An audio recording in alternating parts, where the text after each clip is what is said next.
Sir என் பேர் Ponmudi sir. நாங்கள் 2-3 showroom போயிருந்தோம்.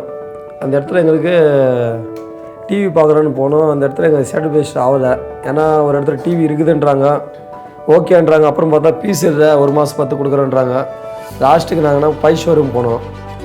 அந்த இடத்துக்கு போகும்போது என்னாச்சுனாக்கா எங்களுக்கு சோனி இப்போ பின்னாடி பார்க்குறீங்க இல்லையா, அந்த டிவி எங்களுக்கு ஓகே ஆச்சு. ஓகே ஆனோடனே எங்களுக்கு நல்லா கைட் பண்ணாங்க, வீட்டுக்கு வர வச்சு அப்புறம் இன்ஸ்டால் பண்ணி நல்லா பண்ணாங்க சார். பை இன்டர்நேஷ்னலில் எங்களுக்கு இது மாதிரி 2 வீலர் வந்துருக்குது. அது ரொம்ப சந்தோஷம். பை இன்டர்நேஷ்னலுக்கு ரொம்ப ஹாப்பி, ரொம்ப தேங்க்ஸ்.